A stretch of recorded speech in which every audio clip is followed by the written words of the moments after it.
What's up everybody, I'm Maran and this is the 2019 Infiniti Q50 3.0t all-wheel drive. Huge thanks to Harrison Auto Sales and Service for providing me here with this very nice Q50 to review for you guys today. So about the Q50, so for the 2018 model year, it got a little bit of a refresh, very minor, and so that continued on here for 2019. But I have to say that, this vehicle's been around, the Q50s with this styling since I believe like 2014, 2015. And so, all these years later, they still look really good. This styling has aged so well. I think it still looks pretty modern, really attractive still. And they just did such a good job on the styling that, I think it's really held up over time, which I think is the ultimate judge of good styling, especially in cars here. And so up front here, I still love how you have these ridges in the hood and how, you have those very sharp looking headlights there, a nice bold grille that's pronounced, but also restrained with, some of the wilder stuff from Lexus and a few others these days. Just looks very classy and very nice. I also love, on the sides here, you have some nice 18-inch wheels. This one is the Luxe trim, by the way, so there's a sport package you can get in a sport trim, and that'll give you some bigger wheels that are a little sportier looking.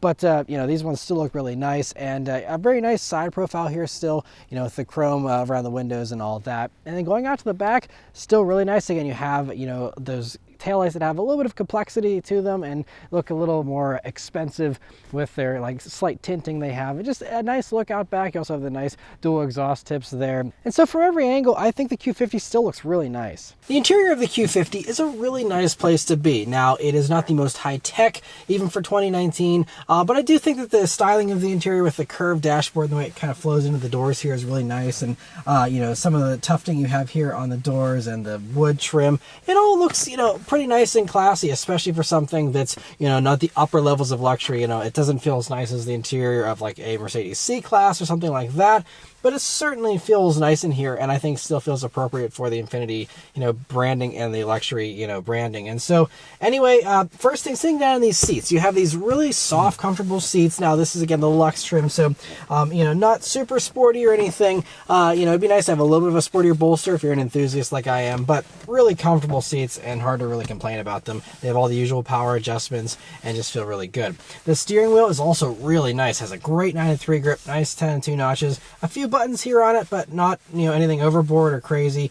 Nice and simple, and a really great wheel, and I think it's nicely styled too. If you were to go for the sport trim, you would also get magnesium paddle shifters from the Nissan GT-R, which is very nice to have. This one does not have that, again being the Luxe trim, but just one thing to be aware of. Those are really nice to have. The gauges here in the Q50 are also really nice. I like how they kind of stylize them a little bit there around the edges of the dials, and nice and simple, straightforward. Little screen in the middle there, it gives you all your basic stuff.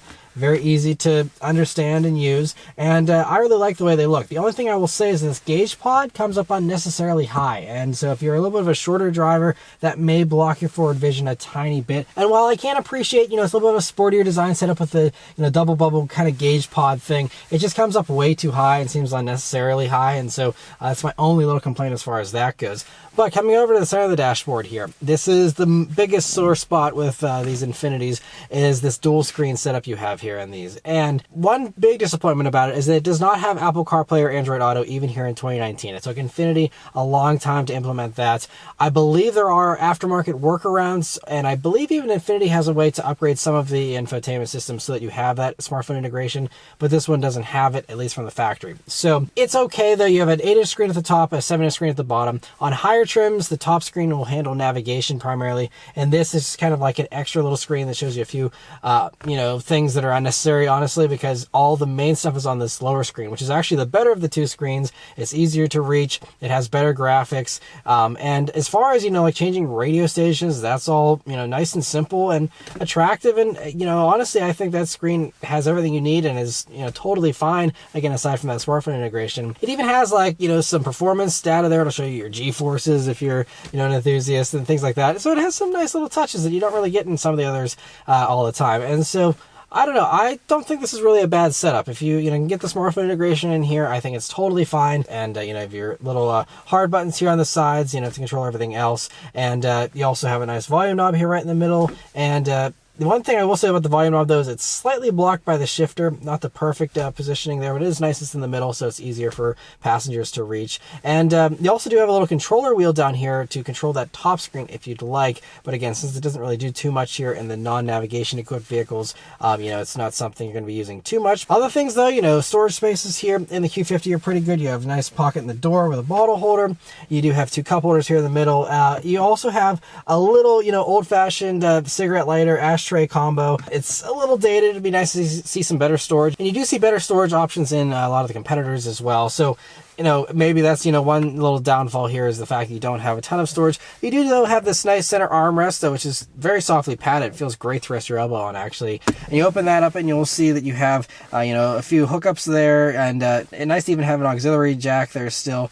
And so, anyway, good to have all that in there. And another nice little touch is you even have a little bit of padding down by your knees here. It's not a lot, but not all the competitors offer that. And so it's really nice to have a little bit of extra padding there, even if it is still hard plastic underneath there. And so, I think as far as up front here goes, it's a pretty nice experience. You can, of course, upgrade these. This is, again, a lower trimmed version. If you got the higher trim versions, you get like a 16 speaker Bose stereo. This one also doesn't have a heated steering wheel or heated seats. Those are other options you could get on these, but this one doesn't have those. But you can option them up to have all those creature comforts as well if you'd like. And the back seat in the Q50 isn't bad. It's probably not the most spacious back seat out there, and I mean for a fact that most of the German competitors especially have a roomier back seat, but I'd say it's on par with like a Genesis G70 and a Lexus IS. I think those are going to be pretty close to this. And so me being 5'9", I still have a couple inches of legroom to spare there, and a couple inches of headroom too. So not too bad as far as the space goes. You also have dedicated air vents and a fold-down center armrest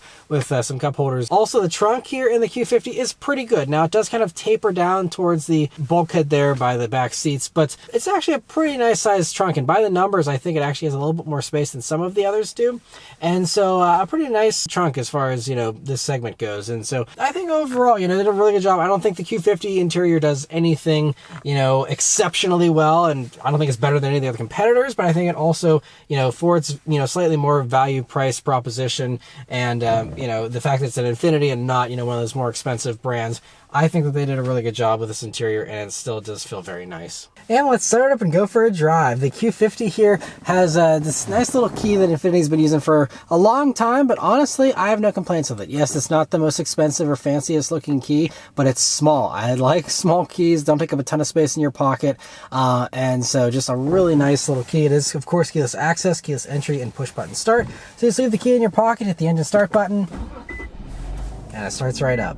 All right, so setting off here in the Q50. So the first thing you'll notice, it's a nice smooth ride, combined with these nice soft seats, and the fact that this one, again, being the Luxe trim, has the smaller 18-inch wheels, a little bit of a thicker sidewall, gives you a nice smooth ride, at least here on this, park road we're on here, driving slowly so far. Now, you can get adaptive dampers on the Sport trim, but this Luxe trim does not have those, so it just has passive, regular dampers. You do still have a drive mode selector, and I'll talk more about that here in a second, but steering is light, maybe a little bit lighter than some of the other competitors potentially, but feels pretty good so far. But everything else, is nice and responsive. Throttle response is nice and sharp. I mean, it really starts to ramp up even just when you lean on the gas a tiny bit. Brakes are also pretty nice and responsive, and also very predictable and easy to modulate. A little bit easier to work than something like an Alfa Romeo Giulia, which has slightly touchier brakes. And so, yeah, I mean, it's all pretty nice here. Fairly quiet as well. We are going to get a little bit of extra road noise here today because the roads are going to be wet, so that'll make a little bit of extra noise. But it's been pretty quiet. And I did spend a week with the Red Sport version of the Q50 several years ago, and it's a really nice thing to live with for a week too. And I also did review the naturally aspirated V6 version of the Q50 back when these first came out, again, many years ago. And it was really nice and responsive with that naturally aspirated V6. Sounded great with that V6 as well. And so, most of the other components, you still have a 7-speed automatic and stuff, but now with this turbo motor, you have a lot more torque down low, and so that's the real nice big improvement over the older versions of the Q50 here, is that low end torque you get with these turbos. It really does give you a nice solid punch, and I think they said full torque comes on at like 1600 RPMs here with this power plant. And so this is an optional power plant, by the way. The Q50s come standard with a 4-cylinder, So you have to pay extra to get this 3.0t set up here. And of course there's the Red Sport version, which uses the same motor but with higher tunes. You get 400 horsepower in those versus the 300 you get here in this. And so, so I'm going around some gentle corners here, some low speeds, nothing very spirited or taxing just yet. But yeah, it feels really nice and just pretty direct. I saw there were some other complaints online about the steering. I will certainly be looking out for that here in this video, but so far I don't have any complaints with the steering. It's quick and direct and feels really good, and also body control is pretty good even when I'm kind of jerking it around here a little bit. It doesn't seem to be too soft even with this Luxe trim. It still is just feels totally fine. I have no complaints so far with my first little initial impressions here, but I'm going to put it up into the sport mode, which will give you a more aggressive throttle mapping here, and transmission mapping, and that's about the extent of it. As far as I think steering gets a little heavier too, but if you did have this sport trim, you would have the adaptive dampers get a little stiffer in that sport mode here as well. But let's turn down onto this back road here and see how it does. Here we go. Kicks in and whew, yeah, this thing, wow, that got up to speed quick. Looking down at the speedometer, I'm like, whoa, this thing is flying. That's impressive. So yeah, it's a 3-liter twin-turbo V6 engine. It does 300 horsepower and 295 pound-feet of torque, and that all combines with this 7-speed automatic to give you a 5-second flat 0 to 60 is what Car and Driver got. And I totally believe that. It feels just like a 5-second flat 0 to 60 to me. I mean, it's quick and punchy and very responsive. It kicked down immediately. There wasn't any waiting around for the transmission to figure out what it wanted to do. It just, you put your foot down and you got an immediate response. Very well done with that acceleration there, and just feels great. I mean, the power is really punchy, and I mean, the naturally aspirated V6 again felt great too. It's a different character with that motor where it wanted to wind out a little bit higher, but I mean, this still is showing that it'll do 7,000 RPM here, so it's still a motor that revs a little higher than the average 6,500 RPMs of most competitors out there these days. And yeah, just I'm pretty impressed with the amount of thrust this thing has, though. It's very punchy, and the thing is too, you might be tempted by the Red Sport version with its extra 100 horsepower, but it doesn't give you a huge difference as far as performance goes, because you only actually have about 50 more pound-feet of torque. I think it's about 55 pound-feet technically, but I think it drops the 0 to 60 times and things like that by about a half a second.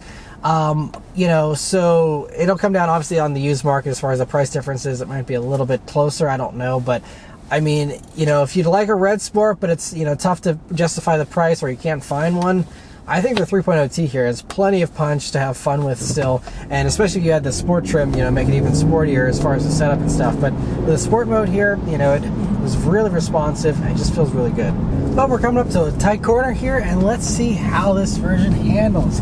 Again, not the sport package, but honestly, it handled that really well and just was nice and flat. I'm really impressed with the body control here, even without the adaptive dampers. You don't need that super stiff setup in order to have good handling in a Q50. It just still handles itself very, very well. We're only on 225 wide tires, by the way, here with these versions, and then of course you get for the Red Sport, I believe you have slightly wider tires on that, along with some beefed up brakes. But this one, I mean, feels pretty dynamic. The only thing I am picking up on a little bit the more that I drive this is the transmission does seem to find itself in the wrong gear every once in a while, and sometimes it takes a little more nudging to get it to do a downshift than I would personally like. I wish it was a little bit more responsive, but aside from that, I mean, handling's great. I don't think it feels overly heavy or anything. I think it feels totally fine, and I think the steering, being nice and light, and the body control being, pretty stable, gives this just pretty agile handling still. And so, I don't feel the weight because it's not really,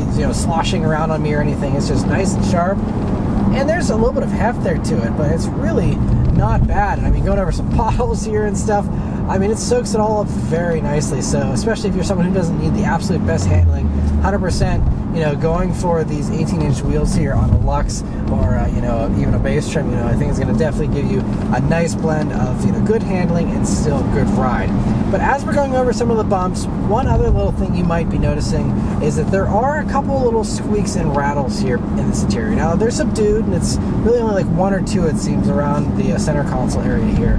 But, that's something that like a Lexus, for example, probably wouldn't have that, but also if you look at some of the German stuff, they also like to have some squeaks and rattles too. So not exclusive to the Infiniti here by any means, but just one thing to keep in mind as well. If you are cross-shopping this with a Lexus, you know, it doesn't feel quite as solid in here, especially over bumps and stuff, compared to the Lexus. But I mean, this turbo motor though, you know, once the transmission does get you in the right gear there, it really does pull nice and strong. I mean, you always have good punch regardless of what RPM you're in, but it really, I mean, it gets moving impressively quickly whenever, you know, the transmission gets you in that right gear and, you know, you start spooling up those turbos. It really feels good. And it has been a few years since I drove the Red Sport, so my memory is a little foggy on, you know, seat of the pants acceleration and that, but I don't remember it being much faster than the way this feels. Obviously, again, by the numbers, it is a little bit quicker, but again, I'm kind of,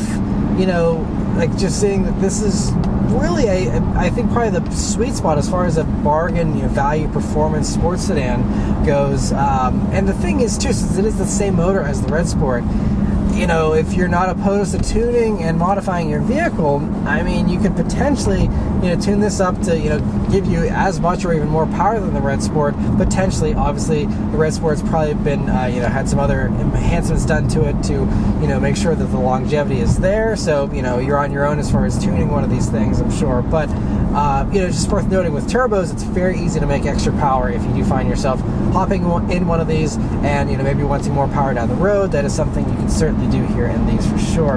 And now, especially now that the brand new Nissan Z uses the same motor, although it's the 400 horsepower version like the Red Sport there, but, you know, that'll increase the aftermarket support for this engine as well. And so, you know, should be plenty of options out there as far as, you know, customization if you do want to get a little bit more out of this engine. But overall, I'm just very impressed. You know, we're going around some more corners here. We do have some traffic and stuff, so I'm not pushing it, you know, super aggressively. And again, we got wet roads and stuff too, so, you know, not going to be a 10/10ths drive here. But I mean, it just, you know, it's a really nice thing. And I think I'm also just appreciating the fact that it kind of also blends into the background. You know, it's, you know, whenever you do just want to cruise around, I mean, even in sport mode here, it's not hanging on to some crazy high RPM. It's just a nice cruiser and just, yeah, a nice thing to live with, honestly. And so, yeah, I'm just, you know, pretty impressed with just, it's a very well-rounded vehicle. I think it's, you know, it does the comfort thing very well. It does the performance and the handling thing well enough. Again, I don't think it's the best in any of these metrics, but I think that, again, going back to the value proposition here of the Infiniti, you know, spending a little bit less than the competitors, you know, I don't think you really are compromising that much here. It still has all the power you could want, really, plenty of handling, and, you know, a good amount of luxury as well. And speaking of customization, though, the car also does provide you with a personal driving mode, and so you can put it into that, and that'll allow you to custom tailor the steering and the engine response. And so, for example, if you want to have heavier steering but you want more relaxed engine response, you can have that, or vice versa. And so it's nice to have that little bit of adjustability as well. Now, again, since this isn't the Red Sport, you don't get like a Sport Plus mode, which that has, and you don't get the adjustability of the dampers like you have in the Sport trim here of these as well. So depending on, you know, how, you know, your Q50 is configured, you might have a little bit more adjustability there as well. But even here, as standard, you know, you at least have those two metrics you can change up as well. But the last two things to really mention here about the Q50 is fuel economy and pricing and how it compares to its competitors.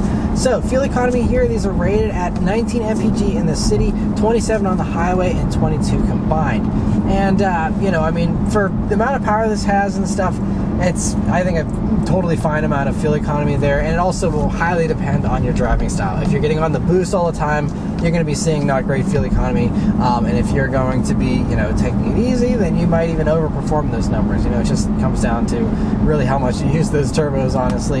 And I'm only driving this vehicle here for a few hours, so I don't have enough time to really do any kind of fuel economy testing like I do with my week-long loans. And then the last thing to mention here really is pricing and how it compares to its competitors.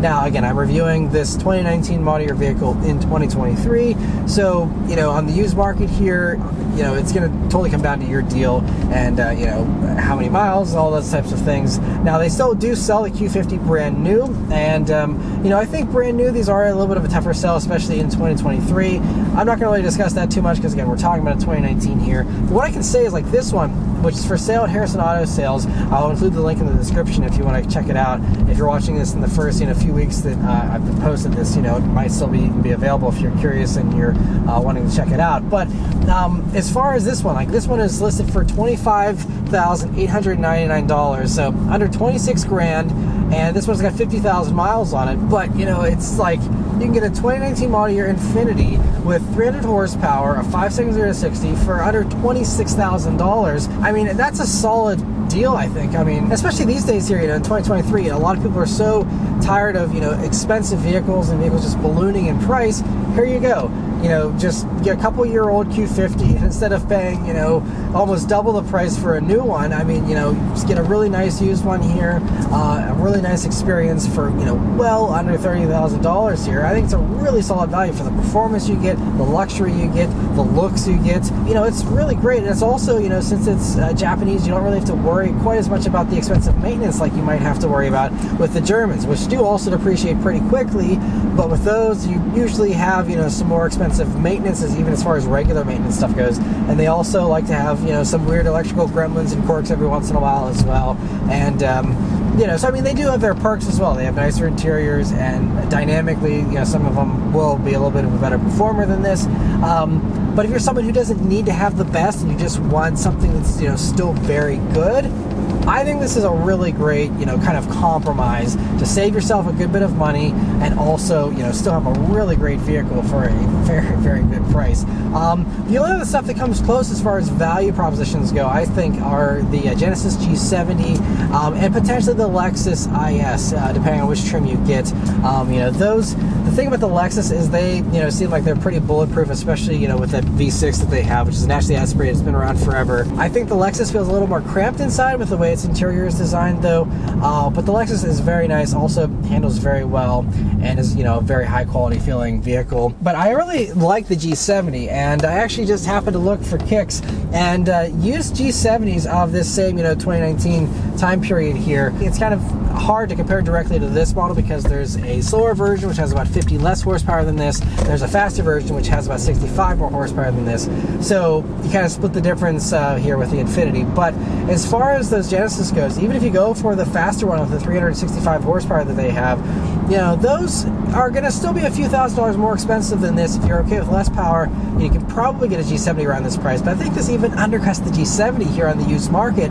And so, when you look at it from that perspective, the Infiniti might be one of the best, performance luxury sports sedans out there currently. And, I see a good amount of these around. I think people really enjoy them. And I also love the fact that over the course of this generation, they kept the styling really sharp, so you don't feel like you're buying one that looks old, because they all look the same basically since 2015. So you have, it kind of preserves the appeal of the vehicle a little bit. And like I said, if you can, hook up, some kind of smartphone integration here, either through the aftermarket or through Infiniti, then, you have something that's pretty future-proofed as far as, having the smartphone integration that you're going to want. And otherwise, though, I mean, like I said, it's just a really nice thing to live with and a really solid buy, I think. They depreciate pretty quickly, but they're still solid vehicles. They still have a good amount of performance, a lot of fun, a lot of luxury still, all for, very affordable price tags. And so, yeah, I'm just very impressed with the Q50, especially here on the used market. When you get one with some miles on it like this, it really is, I think, a very solid value, and it's certainly something worth considering if you're in the market for something like this and you don't want to break the bank. And so, yeah, just want to give a huge thank you to Harrison Auto Sales for providing me here with this vehicle to review for you guys today. And if you are local, definitely check it out if it's something you're interested in. They also do have servicing in Harrison Autos as well now, so check that out if you're in the area and you'd like to have great service experience. They have a full shop now, and it's very, very impressive. So definitely check that out if you're in the area. But anyway, yeah, overall, just very impressed with the Q50. Let me know your thoughts, though, on the Q50 in the comments below. And yeah, thank you all very much for watching. Please leave a like, a comment, and subscribe to keep these videos coming. And I'll see you guys on the next one. Take care.